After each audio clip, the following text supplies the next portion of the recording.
seperti apa sih? Ayo kita lihat. Tahu gak sih, pada awalnya feminis digunakan untuk sebuah gerakan yang mengusung tentang hak-hak perempuan loh. Feminis sebagai gerakan sosial punya tujuan untuk kesetaraan gender nih.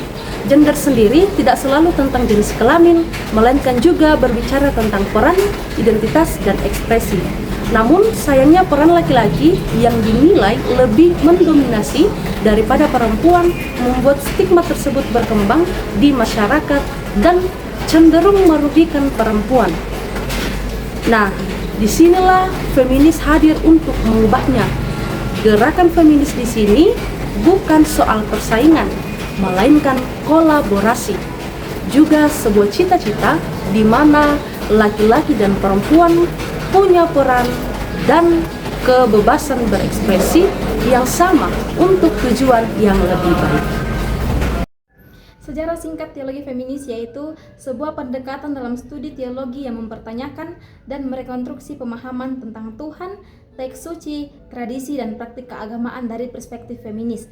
Tujuannya adalah untuk membebaskan perempuan dan semua orang dari interpretasi dan struktur keagamaan yang patriarkal. Perkembangannya dapat dibagi menjadi beberapa fase utama. Yang pertama, akar dan latar belakang. Teologi feminis lahir sebagai respon langsung terhadap gelombang kedua feminisme di dunia barat. Para teolog perempuan mulai menerapkan slogan "The personal is political" dalam ranah agama. Mereka menyadari bahwa agama sering menjadi alat untuk melegatisme penindasan terhadap perempuan. Selanjutnya yang kedua, fase kritik. Fase ini fokus pada menggugat dan menganalisis bias patriarkal dalam tradisi keagamaan. Yang pertama, kritik terhadap teks suci.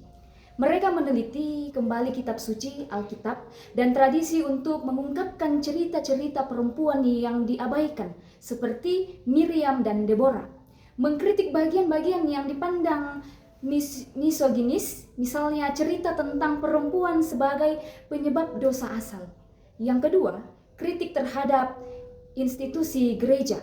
Mengecam struktur hierarkis gereja yang didominasi laki-laki dan penolakan terhadap penabisan perempuan. Yang ketiga, fase rekonstruksi. Setelah mengkritik, para teolog feminis mulai membangun alternatif. Yang pertama, rekonstruksi sejarah, membuat her story, sejarah penyelamatan dari sudut pandang perempuan. Elizabeth Schussler Florenza dalam bukunya In Memory of Her merekonstruksi peranan penting perempuan dalam gereja awal. Kemudian rekonstruksi bahasa dan simbol, mengeksplorasi nama dan metafora baru untuk Tuhan yang inklusif dan tidak berjenis kelamin, seperti sang sumber kehidupan, sang penebus, atau ibu yang berbelas kasih. Mereka juga menggali imaji perempuan tentang yang ilahi, seperti hikmat atau Sofia dalam Alkitab. Kemudian ketiga, rekonstruksi praktik, mengembangkan liturgi, doa, dan ritual yang inklusif dan berpusat pada pengalaman perempuan. Ciri khas dan tujuan teologi feminis. Yang pertama, berpusat pada pengalaman perempuan, menggunakan pengalaman hidup perempuan sebagai sumber teologi yang sah. Kedua, kritis terhadap ideologi patriarkal, menganalisis dan menentang sistem yang menindas perempuan. Yang ketiga, praktis dan emansipatoris, bertujuan tidak hanya untuk memahami dunia, tetapi untuk mengubahnya menjadi lebih adil dan setara. Yang selanjutnya, inklusif dan interseksional, memperhatikan bagaimana gender bersinggungan dengan ras, kelas, seksualitas, dan identitas lainnya.